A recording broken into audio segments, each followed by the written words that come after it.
True Lies, Scandals is an opinion piece by an author and passionate independent journalist.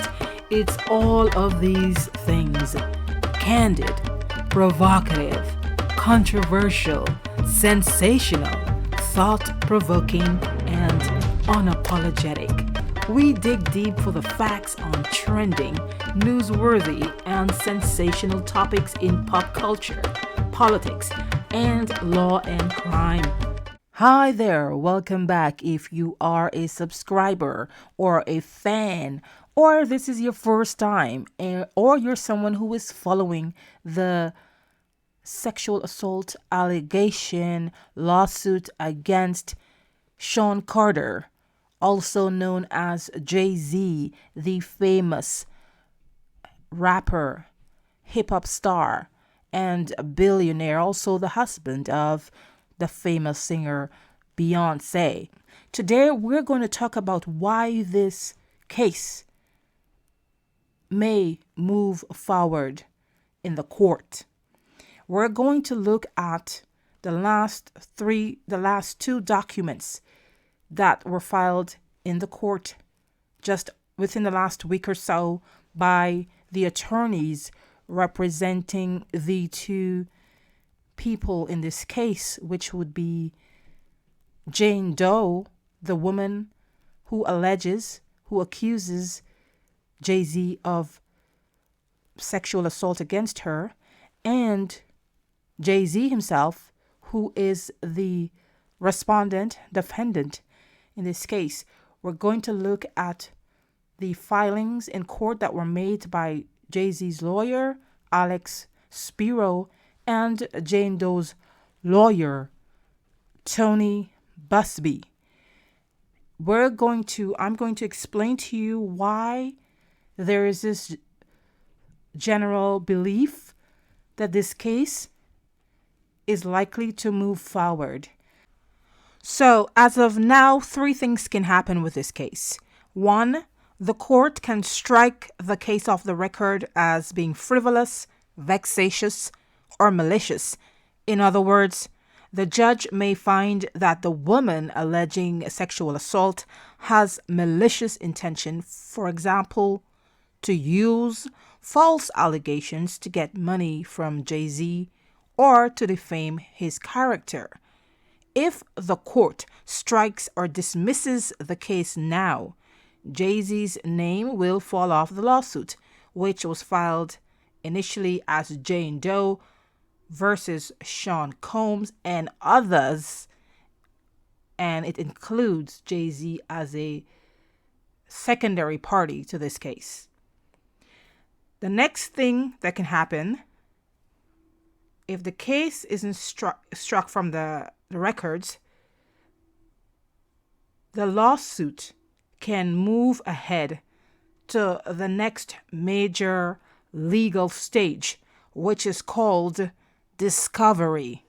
The third course of action would be for Jay-Z and Jane Doe to agree to settle the case, which may mean Jay-Z, will have to pay Jane Doe a sum of money. You know, this is a civil lawsuit, so it's usually in a civil lawsuit, that's how they settle, for those of you who don't know.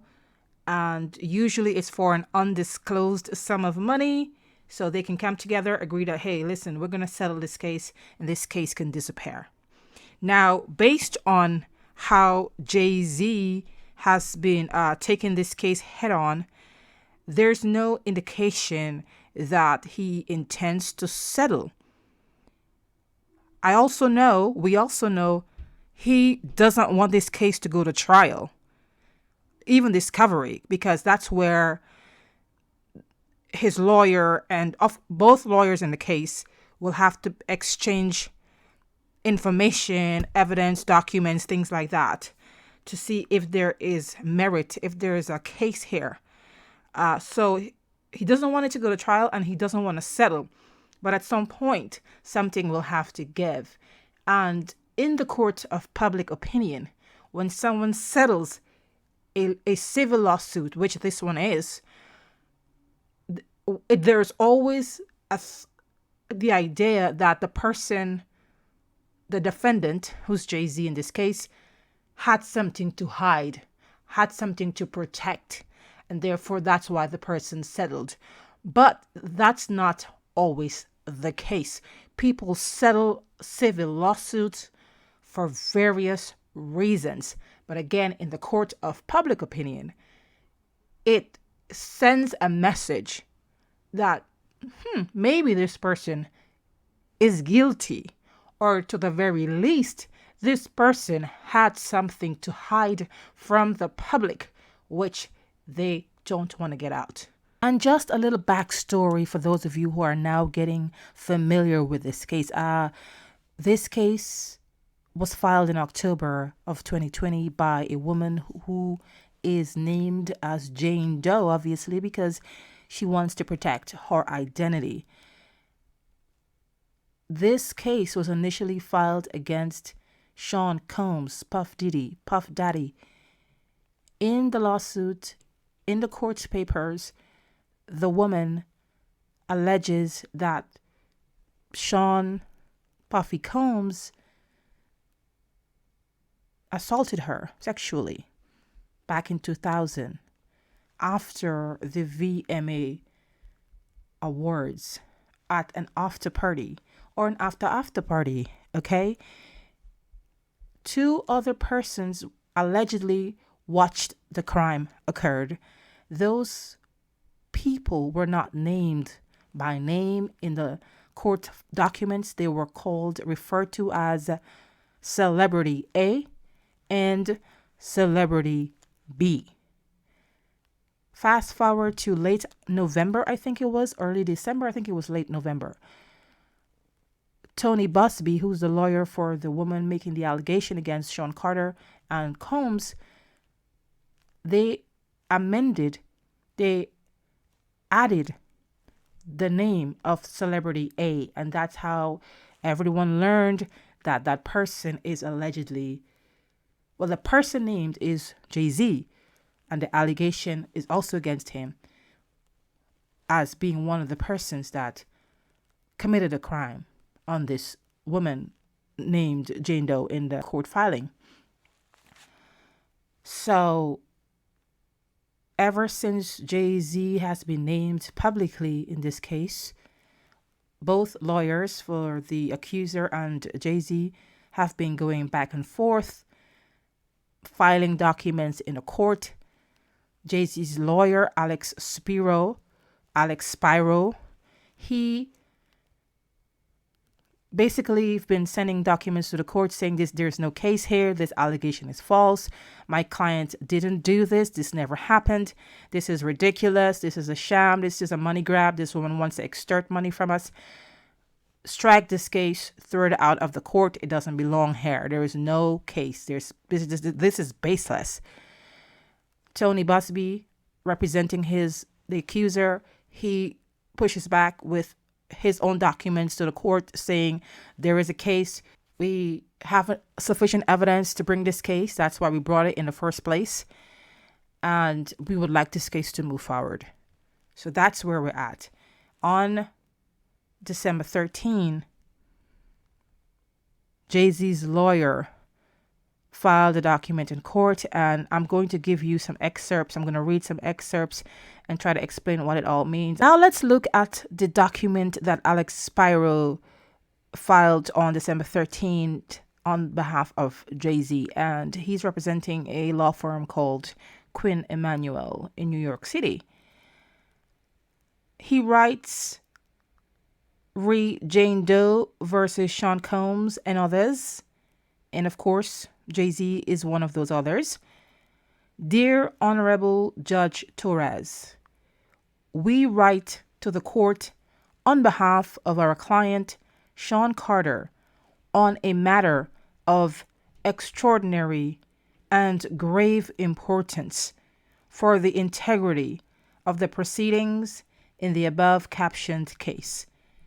Today, at 7:27 p.m. Eastern Time, NBC News reported on an interview that its reporters conducted with the anonymous plaintiff in this case, that's Jane Doe.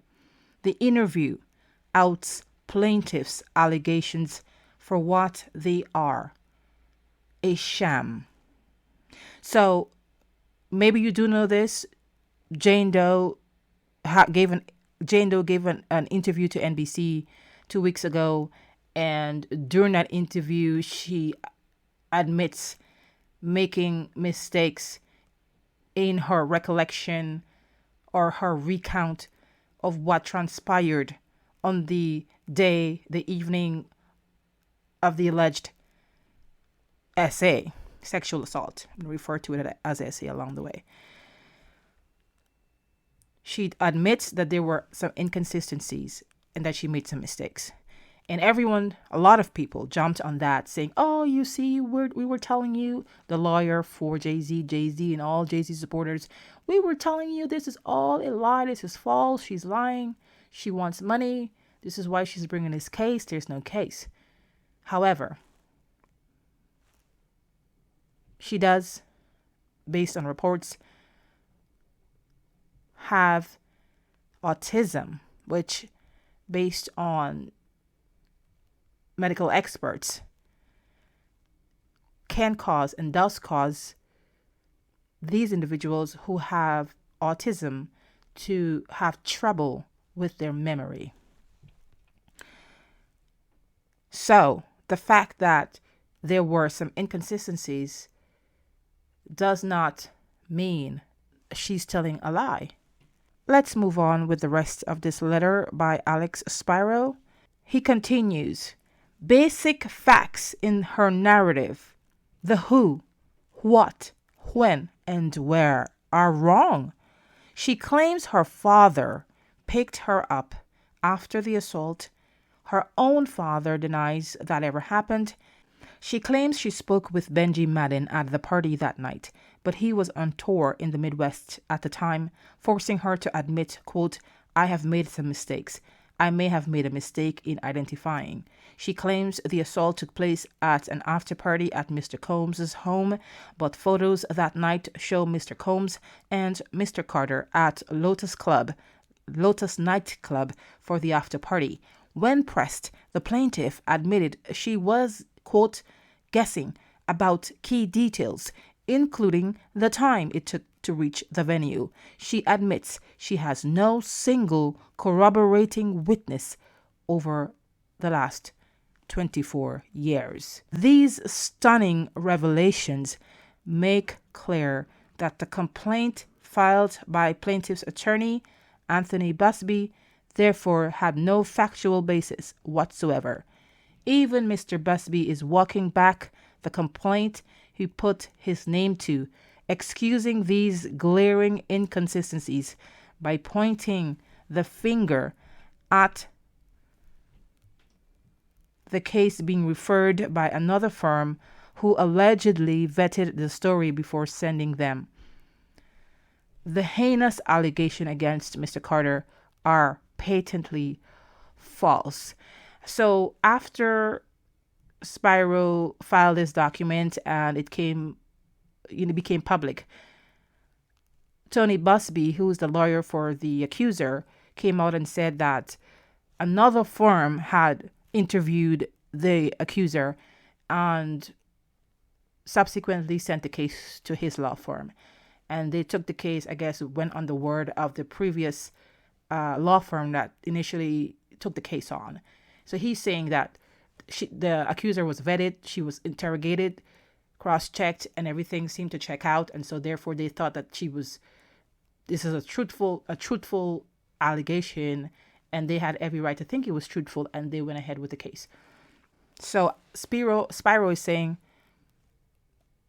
basically this could be like a misconduct on behalf of Buzbee if his firm did not itself do a thorough investigation into the allegations being made against Jay-Z.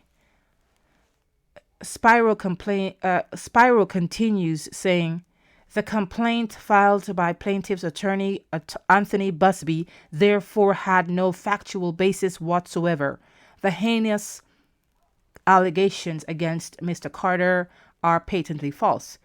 In light of those developments, it is now clear that Mr. Buzbee signed the complaints and other filings in this case in violation of Federal Rule of Civil Procedure 11.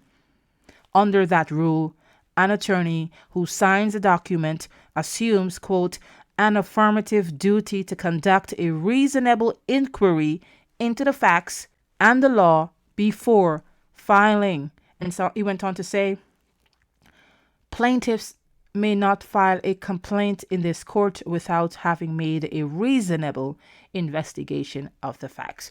So the argument here would be, did he conduct a reasonable investigation before taking this case? That is the core issue here that Alex Spiro is trying to point to.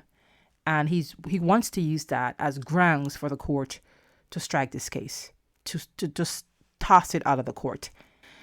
Spiro continues, in addition, attorneys who learn after filing a complaint that the factual assertions are false must immediately withdraw the claims. Allowing these claims to remain pending even a moment longer not only harms Mr. Carter, his family, his businesses, his employees, and his legacy, it also impairs the integrity of the judicial system, thwarts the pursuit of justice, and silences the voices of true victims. Furthermore, it appears that Mr. Buzbee has attempted to circumvent the authority of this court to enforce Rule 11 and associated obligations by declining to seek admission to this court before signing pleadings and other documents. Mr. Buzbee is not licensed to practice law in this court, and he has not sought, let alone obtained, admission. So basically what Spiro is saying here is that, well, usually attorneys have to, first of all, you have to be barred in a particular state. You have to be licensed in a particular state to practice law there if you want to represent a client there in a different state from where you live or where you received your practice license. You have to seek permission to practice in that particular state. Spiro is saying that Buzbee, he's alleging that Buzbee is not licensed to practice law in New York City. We're going to look at what the facts are about that. Is this factual? When we take a look at what Buzbee said in his response to this letter by Spiro. Mr. Buzbee thus appears to have strategically declined to seek admission in order to avoid sanctions for a complaint that he knew had no factual basis. Okay, so Spiro is accusing Buzbee of intentionally filing this case, alleging that he knew that this case is false, but he pretty much still went ahead and filed this case. And the fact that he did not seek permission to practice law in the jurisdiction where this court is located in New York City, it was a strategy on his part, that it was intentional, and that Buzbee knows what he's doing. And this is whole idea, in the social media, that Buzbee must have known that this case is false, but he went ahead and filed it because he wanted to taint, tarnish, or destroy Jay-Z's integrity. We don't know that. That's an allegation. We don't have any evidence to that. And when again we look at Buzbee's response to Spiro's this document here, you will see what Buzbee says in his response and in his defense. And before I go on, I feel like ever since this whole allegations came out and these court filings are coming left and right, I feel like these two attorneys are fighting this case in the public. They're not waiting for the court process to go through and then we can receive information through the court process. They are doing things and saying things as if they're, like I said, carrying out this case in public.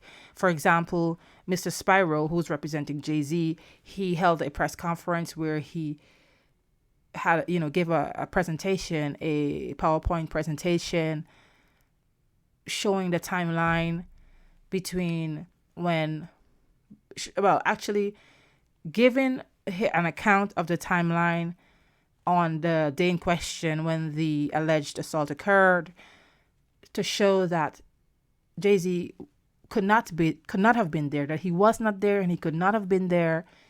And some of the key factors that he pointed to was that the place the accuser says the assault happened, that place didn't exist. It was allegedly a White House with a U-shaped driveway, and he poked holes in the time, the year she said it happened. He poked holes in the fact that she said this singer named Benji Madden was there and she spoke to him. Benji Madden, he said, was not even at the VMA party, the VMA Awards, or the after party in the year 2000.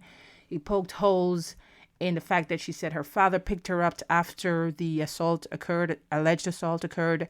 The father, according to NBC reports, said he does not remember picking up his daughter. He does not remember this event. He does not even know that this has happened to her.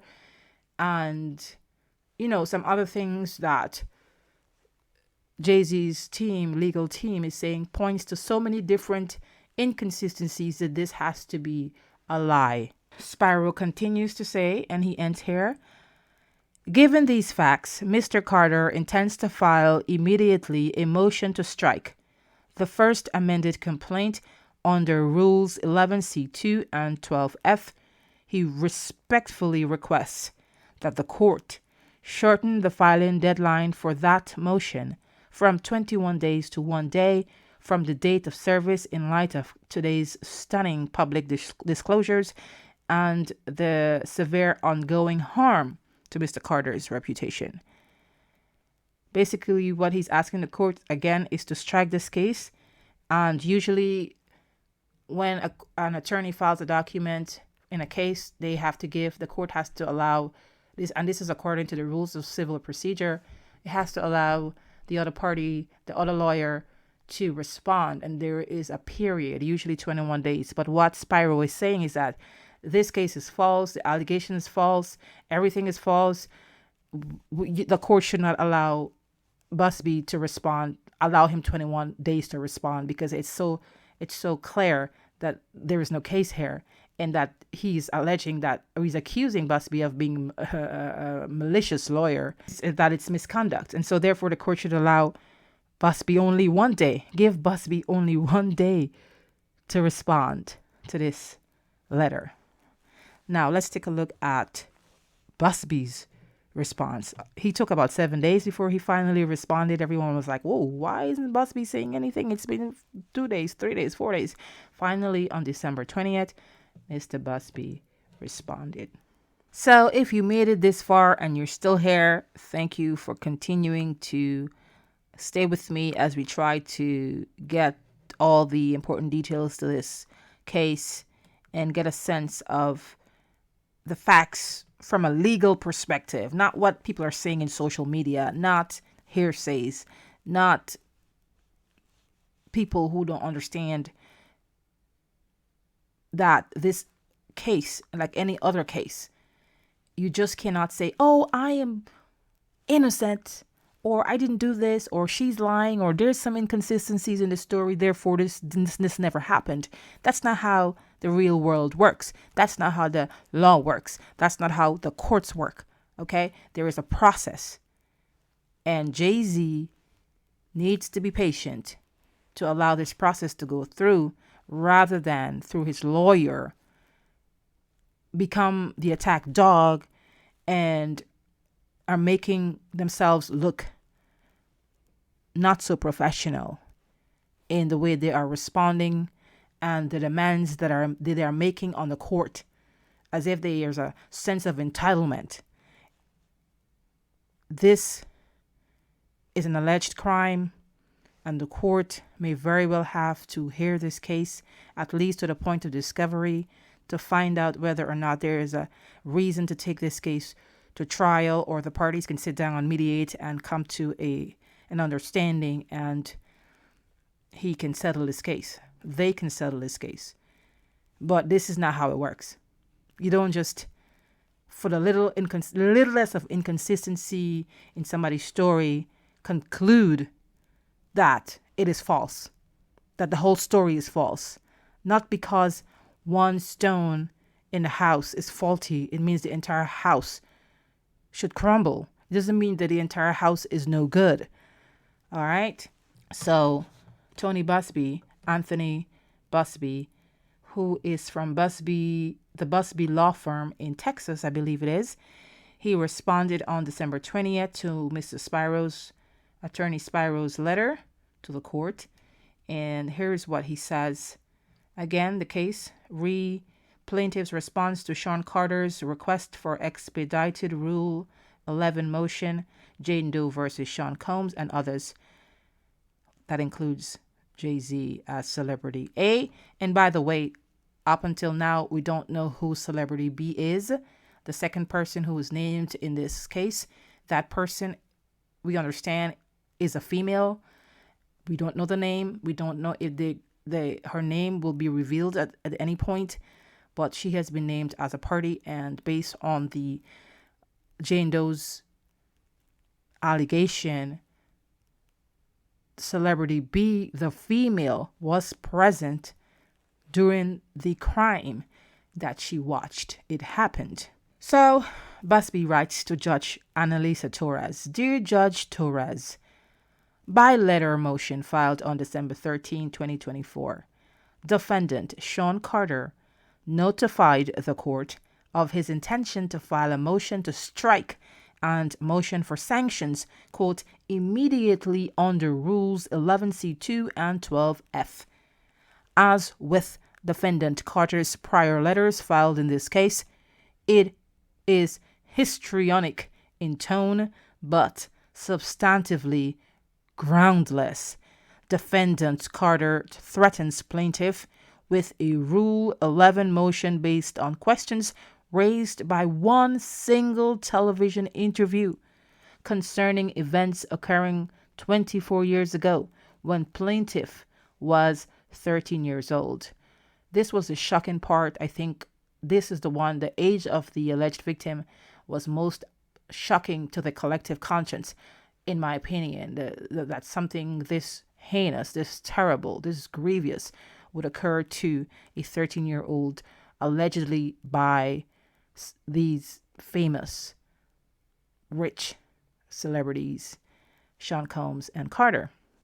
Buzbee says, defendant Carter also asks this court to alter the federal rules of civil procedure in his favor by abrogating the mandatory 21-day Rule 11 safe harbor period without any legal support for or factual justification whatsoever. The former is frivolous and the latter is impermissible. So this 21-day rule is called the safe harbor rule. It allows the attorney for the opposite side enough time to respond to a filing made to the court by the other attorney. And of course, lawyers are busy. They have so many other cases that they're dealing with. It takes time to respond to, write those pleadings. It takes time to research the law and understand what these allegations are being made by the opposing counsel so that you can properly address the court and defend yourself if that's the case. So basically, Buzbee is saying that this Spiro's letter to the court is frivolous in that what Sean Carter, Jay-Z is asking the court to do is not permitted under the law. Buzbee continues, defendant Carter's threat of a Rule 11 motion is frivolous because it characterizes run-of-the-mill disputes of fact as, quote, proof that plaintiff's complaint is baseless. None of the factual issues Carter identifies are sufficient and even to grant summary judgment in Carter's favor, much less support Rule 11 sanctions. The fact that the defendant or a potential witness does not agree with or recollect the facts alleged in the complaint does not and cannot give rise to a motion for sanctions for filing a baseless complaint. Defendant Carter's threat of an immediate sanctions motion on the first whisper of factual uncertainty is just one more instance of bullying intended to have a chilling effect on plaintiff's counsel, and any potential plaintiffs watching these proceedings. So basically, he's saying all of this shenanigans, it just constitutes bullying from Jay-Z, So he's making his case here. He's letting the court know, and he's citing the rules, the legal rules, and later on he'll cite a case to show why he believes Spiro's letter on December 13 and all the things that were stated in there really and truly cannot be accepted. Buzbee continues, a Rule 11 motion is frivolous on the additional ground that expecting a victim of sexual assault over 2 decades ago, when that victim was a minor and, as her interview reveals, also autistic, to have perfect recall of all facts is outrageous. Defendant Carter twists plaintiff's words when he accuses her, for instance, of, quote, guessing at the timing of events alleged in the complaint, such as the length of car rides. But New York courts have expressly acknowledged that plaintiffs in this type of case cannot be expected to have exacting recall and command of all relevant facts. And he cites a case that's called Pisula versus Roman Catholic Archdiocese of New York. This case was in 2021. It was decided in 2021. And it says in this case, quote, we recognize that in matters of sexual abuse involving minors, as recounted by survivors years after the fact, dates and times are sometimes approximate and incapable of calendrical exactitude, and so forth, and therefore approving allegations spanning a 4-year window of time in which the abuse could have occurred. This case can be very impactful on this case against Jay-Z. It is a 2021 case. It's recent, 3 years ago. It's a precedent with some information that might be similar to this case. We don't know yet how powerful of a precedent this case could be in this case, but he's citing it, Buzbee is citing it, and it could be, like I said, a precedent that the court uses along with others to determine whether this plaintiff, the woman who's accusing Jay-Z, can actually bring this case, even though there might be some inconsistencies there in her story. She did say in the NBC interview that although I may not remember some of the things correctly, I know what happened to me, and that has not changed. And I'm standing by my word, basically, is what she's saying. This is not her words, but verbatim, that this is what happened, and people need to speak up for themselves, and this is why she is bringing this case, that she needs to speak up for herself and basically own her truth. So in essence, we don't get the sense that she's backing down from this.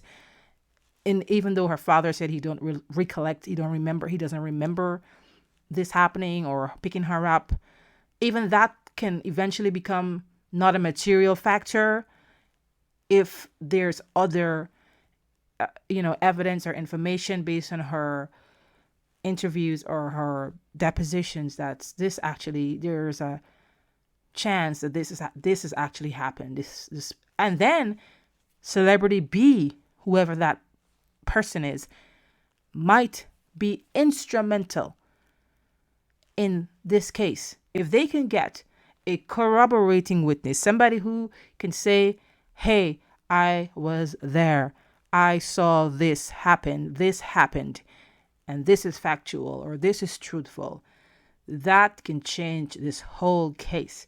And I'm telling you, yeah. Anyway, Buzbee continues. There is no basis for a Rule 11 motion here, and if filed, such a motion would itself be subject to a Rule 11 motion in response. Of course, we cannot prevent Defendant Carter, that's Jay-Z, from wasting the resources of this court and all parties in pursuing one. However, Defendant Carter's request that the court, quote, shorten the filing deadline for his threatened Rule 11 motion from 21 days to 1 day is entirely improper. Carter fails to cite any precedent. That's what Buzbee is saying here. He fails to give any cases whatsoever to support this astonishing request, Buzbee says, because there is none. Buzbee continues, Carter also fails to cite any reason why the federal rules of civil procedure should be abrogated in his favor in this particular case. Again, there is none. The 21-day safe harbor under Rule 11 exists to provide parties and counsel time to assess the objections being made and to withdraw or modify a pleading or other paper if necessary. He cites Fierro versus Gallucci, that's another case, to support his argument. Says the safe harbor period has been recognized by the Second Circuit as a quote, a strict procedural requirement.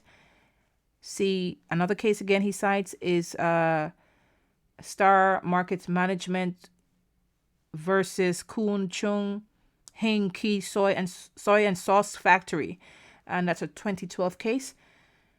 Buzbee went on to say it cannot be shortened here because Mr. Carter and his counsel requests as much, whether in an attempt to play, quote, gotcha, or to exert additional pressure on plaintiff, or for any other reason. From the outset, Defendant Carter and his counsel have shrilly maintained an entitlement to different rules and faster procedures, from, quote, expedited briefing on the issue of anonymity and a, quote, summary dismissal of plaintiff's complaint to now a wholesale elimination of the 21-day safe harbor rule under Rule 11. In each instance, the goal has been to blur the facts and rush a decision, but there is aggressive advocacy, and then there is bad faith. Mr. Carter's latest tactics, much like his open threat to refer plaintiff's attorney for disciplinary action, cross that line. So yeah, in one of those documents, Alex Spiro, representing Jay-Z, it basically says that Buzbee's action amounts to attorney misconduct, and that he should be sanctioned or disciplined, something to that effect. Buzbee says, moreover, outside of the courtroom, Mr. Carter has employed tactics of intimidation and harassment, even more extreme, tertious, and quite possibly illegal. My firm recently filed a lawsuit in Harris County, Texas, that details how Mr. Carter's company, Rock Nation, and his counsel have bribed my clients to file lawsuits against my firm, threatened former clients, impersonated state officials, and engaged in other behavior far beyond the pale of acceptable conduct.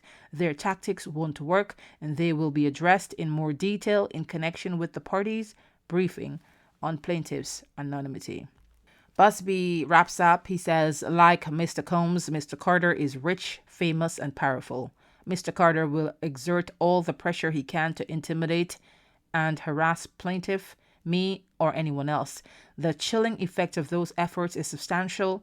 as is the potential chilling effect of a Rule 11 motion being brought in these circumstances. But ultimately, in our court system, the rules are the same for Mr. Carter and for the plaintiff here, and the Rule 11 safe harbor cannot be abrogated on his whim. Basically, he's saying that not because Jay-Z is rich and famous and he has means to do whatever he could financially, that the court should just bend to his whims and fancy and just give him whatever he's requesting, which is, according to Buzbee, impermissible. It's not allowed. Finally, defendant Carter raises the status of my admission in the Southern District of New York. You remember Alex Spiro saying that Buzbee was not licensed to practice law in New York, in this district, the Southern District, and that therefore he thought that Mr. Buzbee was actually being clever in doing so to avoid potential disciplinary action, like getting, disciplined by the court.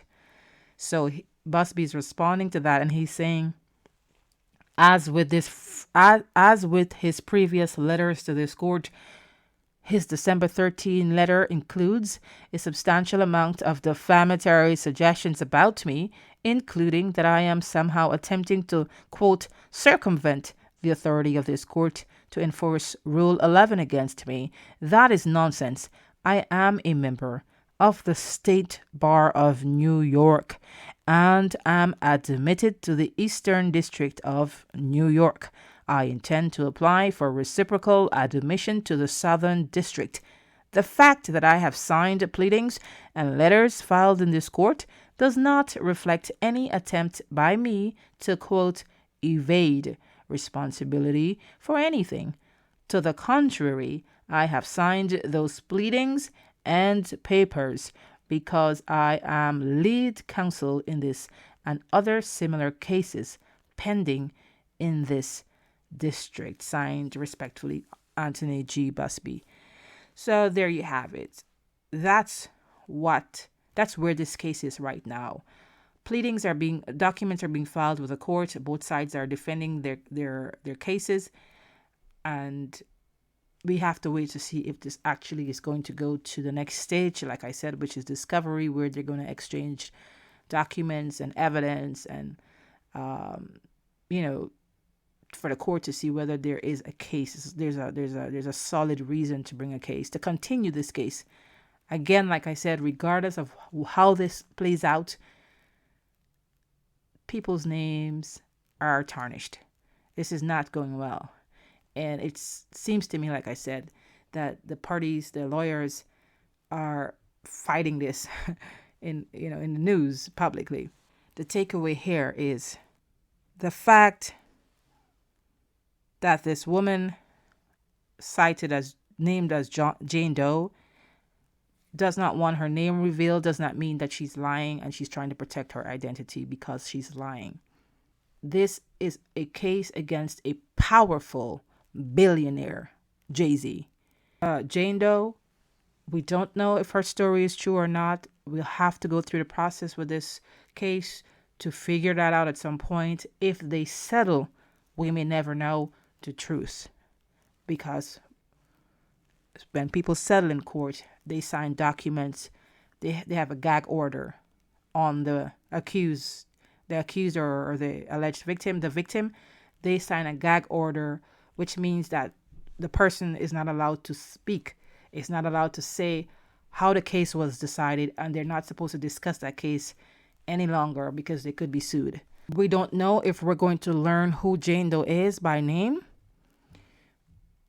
And so, again, not because she could not remember everything play by play as it happened 24 years ago, does not mean that she's lying. It does not mean that the assault didn't occur. It does not mean that Jay-Z was not involved. It does not mean any of those things.